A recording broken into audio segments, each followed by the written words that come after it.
Are you kidding me? After everything I sacrificed for this family, this is how they treat me? I screamed those words in the kitchen after the Thanksgiving dinner that changed everything. My hands were shaking so badly I nearly dropped the plate I was washing. My chest was tight. I felt like someone had taken a knife and twisted it deep inside me. Let me take you back before that night. Before the humiliation. Before the revenge. I'm 63 years old. A grandmother. A widow for almost 9 years now. My husband, Robert, passed away suddenly one evening. Heart attack in his sleep. We had been married for 35 years.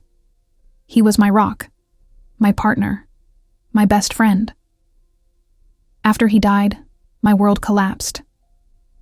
I had to sell our family home because I couldn't manage it alone. I moved into a small apartment, trying to adjust to a quieter, lonelier life.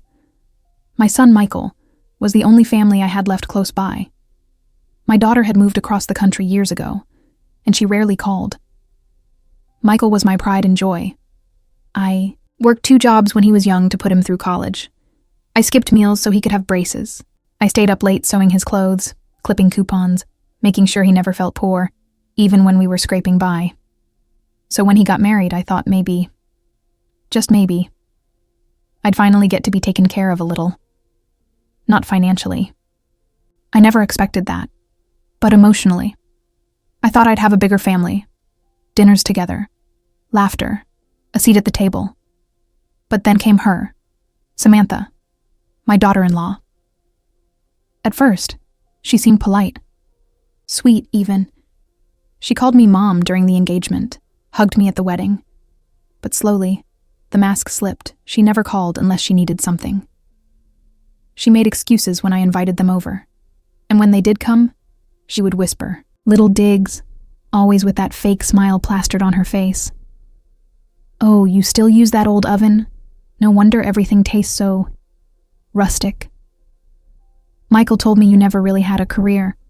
Must have been boring being stuck at home all the time. She'd laugh like it was a joke, but I knew it wasn't. Michael, my boy, he never defended me. He just looked down at his plate or changed the subject. I bit my tongue. For years I told myself, stay quiet, don't cause trouble, keep the peace. But the night of Thanksgiving dinner, everything changed. That morning I woke up early to cook. Even though they insisted on hosting, I brought over pies, casseroles, and my famous cranberry sauce. Cooking was my love language. It was how I showed my family I cared. When I arrived, the house was buzzing. The smell of roasted turkey filled the air. Kids were running around. Laughter spilled out of the dining room. I walked in, carrying my dishes carefully. Happy Thanksgiving, I said with a big smile. Nobody looked up, not even Michael. I set the food down in the kitchen, trying not to let the sting of being ignored show on my face. I forced myself to join the others at the table. That's when it happened. Samantha looked at me with that smug grin and said, loud enough for everyone to hear, don't bother trying to help, you're useless. Just sit quietly, okay? The table erupted in laughter. Her sisters-in-law chuckled. Even some of the cousins smirked. I froze. My cheeks burned. My heart hammered in my chest. I could feel tears pressing at the back of my eyes, but I swallowed them down. I looked at Michael, my son, the boy I raised, the boy I sacrificed everything for. And what did he do? He looked away, didn't say a word. That silence hurt more than her insult. At that moment, something inside me broke. I stayed quiet. I didn't argue. I didn't cry. But deep inside, I made a promise. They would regret humiliating me like that. They had no idea who they were dealing with. That was the night the old me, the silent, obedient me, died. And the woman who rose from those ashes? She wasn't going to stay quiet anymore.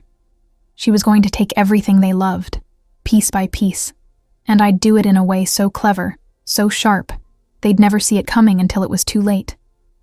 That Thanksgiving dinner wasn't just humiliation. It was the spark that lit a fire I had been holding in for years. And once it started, there was no going back. Useless. Just sit quietly. Her words kept echoing in my head long after Thanksgiving night. I barely touched my food. I smiled when people looked at me, but inside I was screaming. When I finally got home, I shut the door, slid down against it, and sobbed like a child. My hands were shaking, my chest heavy. It wasn't just about the insult. It was about years of being pushed aside, forgotten, treated like dead weight in the very family I built with my blood and sweat.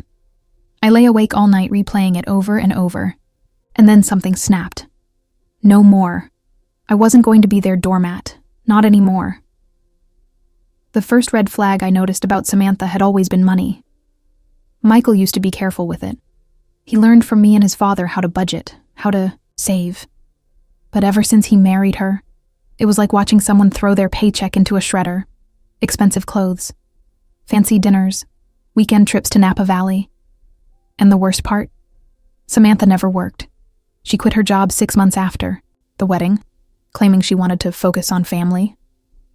But what family? She barely let me see my grandkids. I tried to warn Michael once. I asked him if everything was okay financially. He got defensive. "Mom, stop. You don't understand. Samantha has it handled." Handled. Those words would come back to haunt him. 1 week after Thanksgiving, I went to drop off a Christmas gift for the kids. Michael wasn't home. Samantha answered the door. She looked annoyed to see me. "Oh. Hi," she said flatly. "They're napping. You should have called first." I forced a smile. "I just wanted to leave this with you. It's for them." She rolled her eyes, snatched the gift, and mumbled, "Sure." As I turned to leave, something caught my eye. A stack of envelopes on the counter. Bills, credit card statements. One of them had "Final Notice" stamped in red across the front. Before I could read more, she slammed the stack into a drawer. That was the moment my gut told me something was very, very wrong. The cracks started showing. At a birthday party for one of Samantha's friends, I overheard her bragging to someone, "Oh, Michael doesn't question me. He's too busy working. Honestly, I run the show. His mom? She's just old baggage. I don't even know why she keeps showing up." Old baggage. That word burned into me like acid. But I didn't say anything. Not yet. Instead, I started paying attention.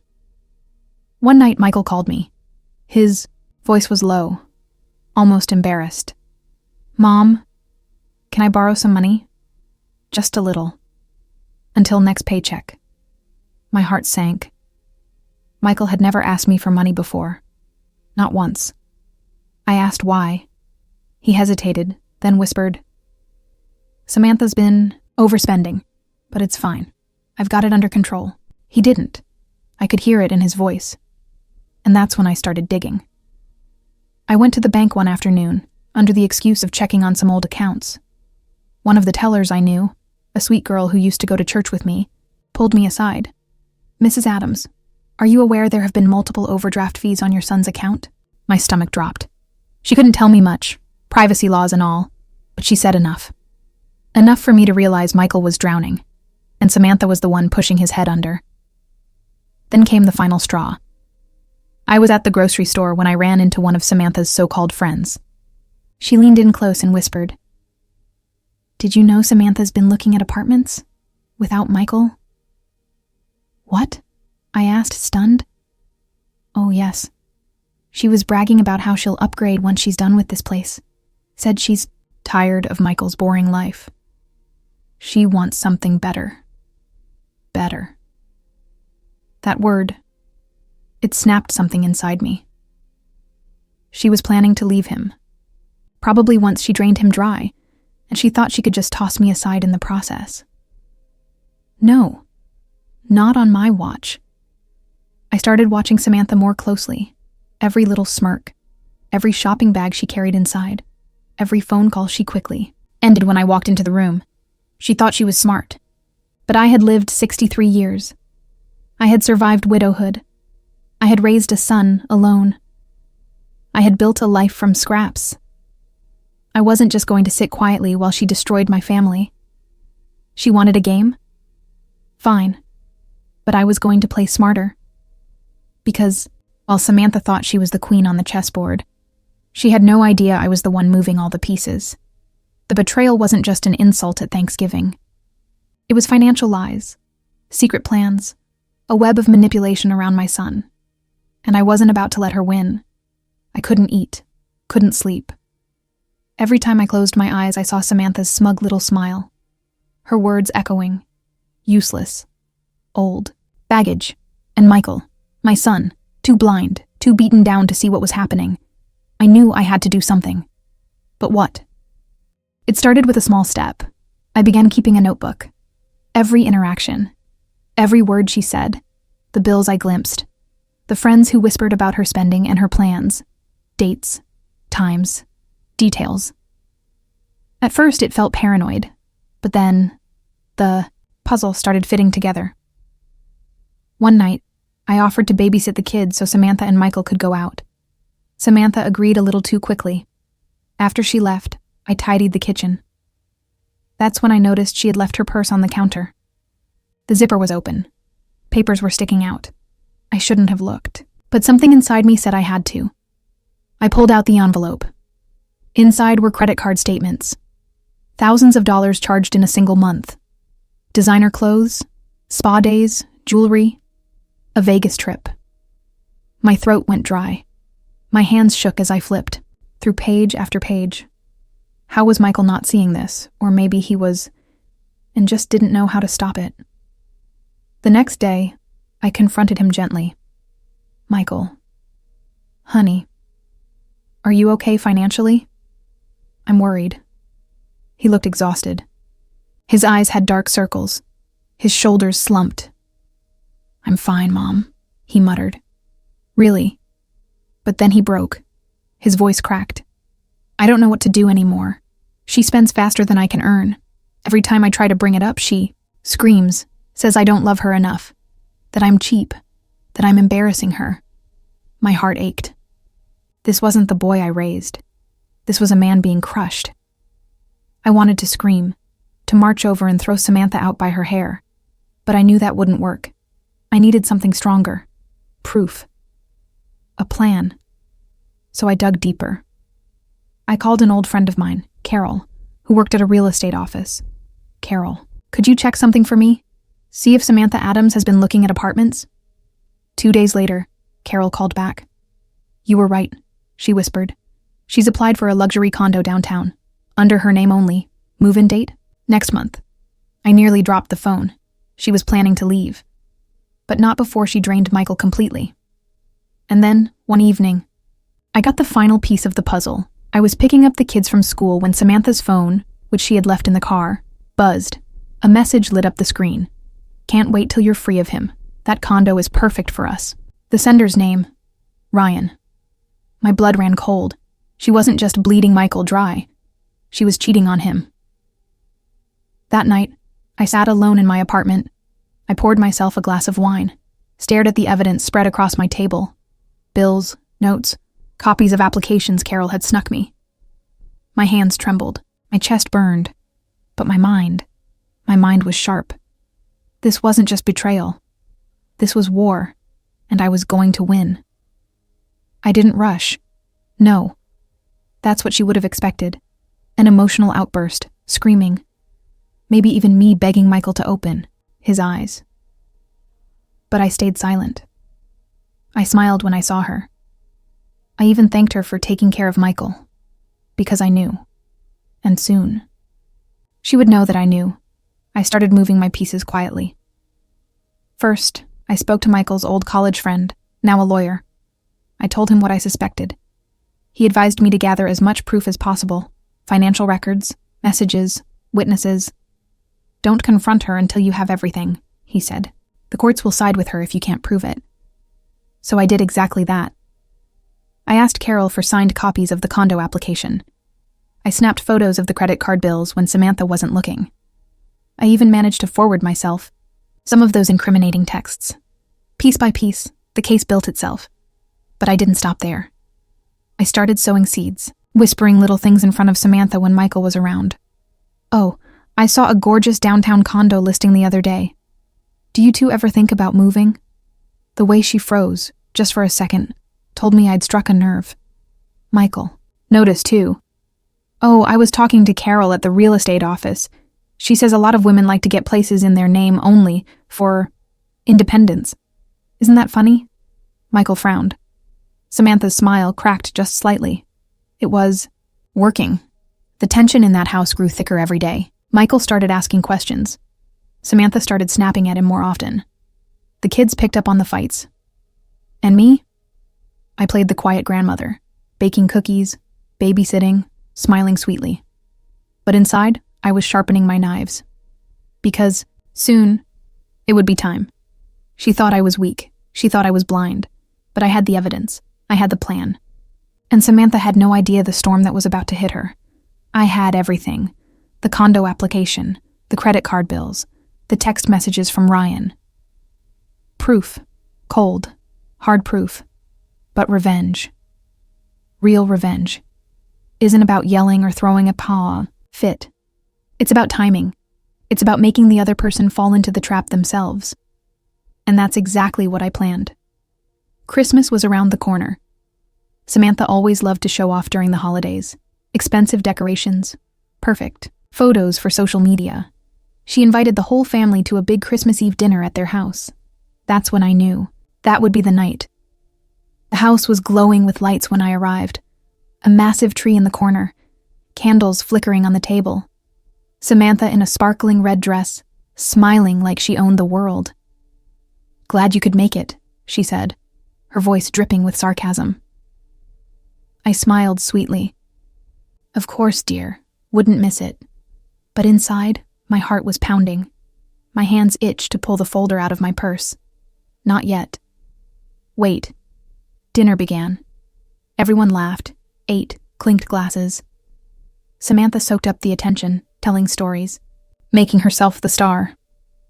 Michael sat quietly, his face pale, his eyes tired. Then she made her mistake. She raised her glass and said loudly, "Here's to family." Even when some people don't know when to let go and just sit quietly in the corner. The table laughed. I didn't. This was it. I stood up slowly, my chair scraping against the floor. My legs trembled, but my voice came out sharp and steady. "You think I'm useless, Samantha? You think I don't notice? Well, let's see what everyone thinks after this." I pulled the folder from my purse and dropped it onto the table with a heavy thud. Paper spilled out. Bills, statements, texts, the condo lease. "What is this?" Michael asked, his voice shaking. "Go ahead," I said. "Read it." He picked up the top paper. His eyes darted across the page. His face went white. "Samantha, what is this condo application? In your name only?" Her smile faltered. It's nothing. Just a backup plan." Michael flipped to the next paper. "Credit cards? $10,000 in debt? I was going to pay it back," she stammered. Then his eyes fell on the text messages. His hand trembled, his jaw clenched. "Ryan," he whispered. The room went silent. You could hear the clock ticking on the wall. "Michael, it's not what it looks like," she started. "Not what it looks like." He roared. He slammed the papers down. His chair scraped back violently. "You've been cheating on me. You've been planning to leave me. With him." The whole table gasped. Samantha's face drained of color. She looked around, desperate, for support. But nobody moved. Nobody said a word. I just stood there, calm. My hands finally still. "Useless?"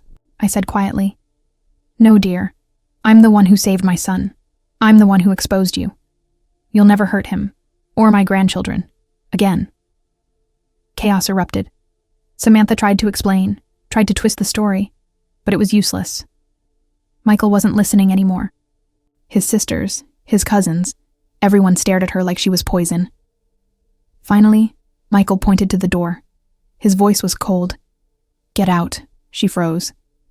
"Michael, get out." Tears streamed down her face. She grabbed her coat, her purse, stumbled out into the night. The door slammed shut. And just like that, she was gone. Michael collapsed into a chair, his head in his hands. "Mom, he whispered. I didn't want to believe it, but you were right. You were right about everything. I placed my hand gently on his shoulder. I wish I wasn't, son. I wish I wasn't. But deep down I felt it. Relief. Justice. Triumph. For years, she humiliated me. Used me. Tried to erase me. But in one night, I took everything from her. She thought I was weak. She thought I was quiet. But she forgot. I am a mother. A grandmother. A woman who has survived loss, betrayal, heartbreak. And when someone threatens my family, I don't just fight back. I destroy. She walked out that night with nothing but her purse. No husband, no kids, no condo, nothing. But my story didn't end there. Because after revenge comes reflection. And healing. After Samantha stormed out that Christmas Eve, the house was silent. No laughter, no clinking glasses. Just the sound of Michael breathing heavily, his head still buried in his hands. The rest of the family sat frozen. No one knew what to say. No one knew where to look. Finally, I cleared my throat. Eat, I said softly. The food's getting cold. It was the most ordinary sentence in the middle of a storm, but it broke the spell. Slowly, people picked up their forks. Quiet conversation returned. The kids laughed again in the living room. Life, unbelievably, went on. The days after were hard. Michael filed for separation immediately. He confronted Samantha with the documents, and she signed, cornered and powerless. She tried to fight, for the condo, for the kids, for money, but with the evidence I had gathered, she didn't stand a chance. She left with nothing. The kids stayed with Michael, and me. I became more than just the grandmother again. I became the anchor. The one who picked up from school, who cooked the meals, who soothed nightmares when their little hearts were broken by their mother's absence. Some nights, Michael would sit at my kitchen table, staring at his coffee, his voice hollow. How did I not see it, Mom? How did I let it get this far? And I'd take his hand. Because you loved her. Love blinds us. That's not your fault. But privately, in my heart, I felt something else too. Pride, because I had saved him.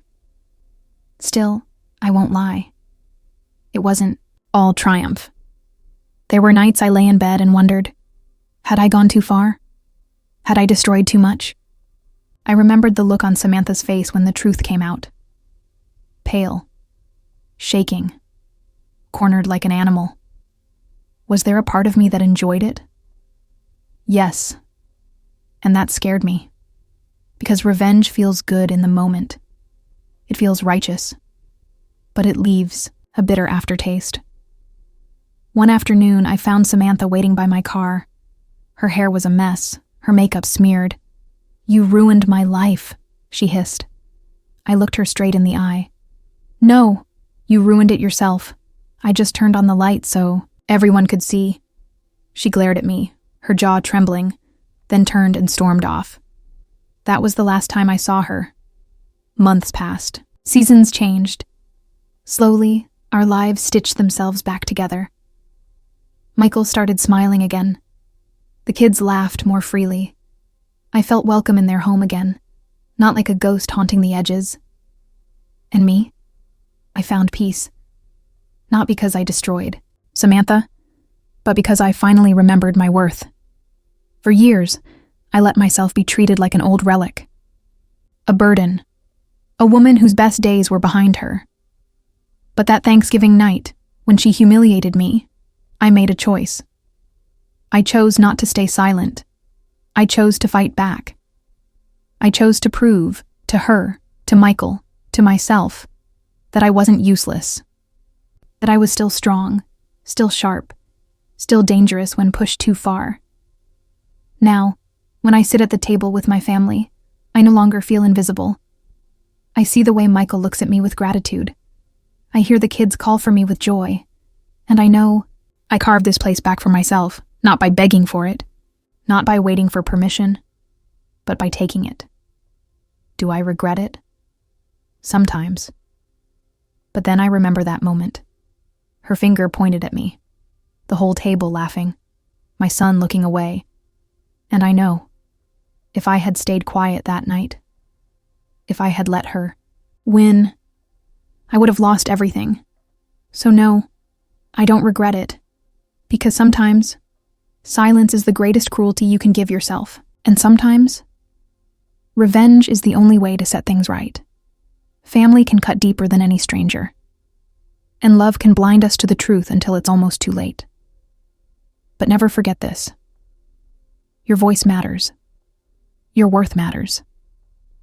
And when someone tries to erase you, you have every right to fight back. What would you have done in my place? Would you forgive? Or would you burn everything down like I did?